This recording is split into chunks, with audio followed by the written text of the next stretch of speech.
You're not going to believe this. San Francisco, a tornado warning. Yeah. You heard that right. December 14th, 2024. The day the Bay Area got flipped, literally. Mm-hmm.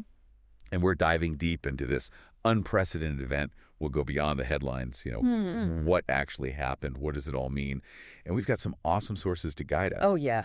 We've got CNN, Yahoo News, the AP, even ABC7 News. Okay. Plus a really interesting article titled, San Francisco Issues First Ever Tornado Warning Amid Severe Storms. First ever. Wow. First ever. And get this, not only was this San Francisco's first ever tornado warning, but something absolutely wild happened about 70 miles south. Oh. But first, let's rewind, back to the basics. Okay.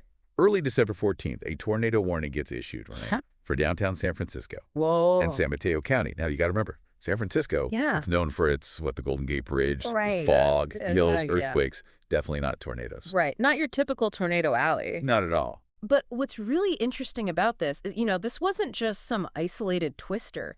This was part of a massive, and I mean huge, storm system.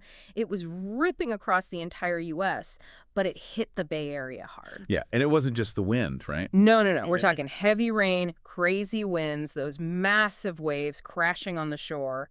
It was pretty intense. And get this. Yeah. The Bay Area was already under advisories. Mm-hmm. High surf, coastal flooding, all that stuff.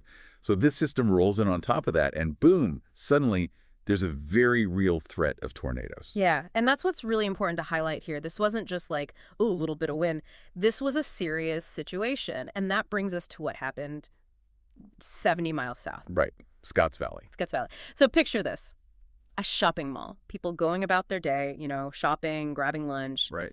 And bam, a tornado touches down right near the mall. Oh, wow. Whipped cars, trees ripped right out of the ground. There were even injuries. Oh, my gosh. Okay, so that really brings home, right? Yeah. The danger of this storm. I mean, if it can touch down in Scotts Valley, it could happen anywhere. Absolutely. And that's why the warnings in San Francisco were taken so seriously.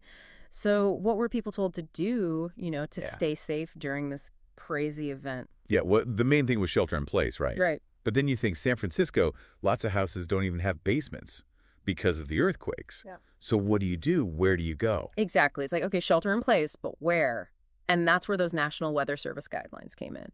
They were really hammering home, find the most interior room, lowest level of the building, away from windows, that kind of thing. Like under a table. Yeah. In a closet. Exactly. Right. Yeah. Find that safe spot. And they were also really emphasizing stay informed, check those official channels, have a plan in place beforehand, just be prepared. Preparedness is key. Yeah. And it makes you think, it's easy to feel safe in a place like San Francisco. But this was a real wake-up call. And it's interesting, this wasn't actually San Francisco's first tango with a tornado, was it? It's funny you should say that because while December 14th, 2024 was the city's first ever tornado warning, a tornado did hit San Francisco back in 2005. Really? Yeah. So an actual tornado hit back then, but we didn't get a warning until almost 20 years later? Seems kind of odd, right? It does seem strange, right? But it really highlights how much our understanding of weather has evolved. Our ability to predict and warn for these kinds of events, even in areas where they're historically rare, is so much better than it used to be. And that's good news. So we're better at predicting them, but does that mean they're happening more often? That's the million-dollar question, isn't it? And it's one that scientists are actively studying. But this event in San Francisco, it definitely underscores the need for cities, even those not traditionally associated with tornadoes, to start factoring these extreme weather events into their planning. Absolutely. Stronger building codes, better emergency response plans, public awareness campaigns. We need to be ready for anything. Yeah. And that's kind of the point here, isn't it? If a place like San Francisco, considered low risk for tornadoes, can experience an event like this, what does that tell us about the changing climate, right? Mm-hmm. And how we need to adapt to these new realities? That's the question we all need to be asking ourselves. And on that note, thanks for joining us for this deep dive. Stay safe out there, and most importantly, stay informed. Absolutely. Today is your lucky day.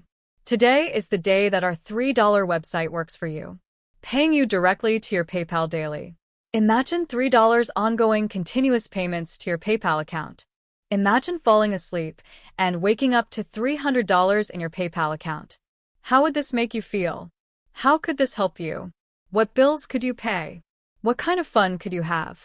What does that retirement look like now? All for a one-time payment of $3. This website is DFY done for you, fully built and completely hosted, and never stops collecting payments for you. You have spent $3 on coffee on a regular, but that coffee won't help you create multiple streams of income. Click the link below.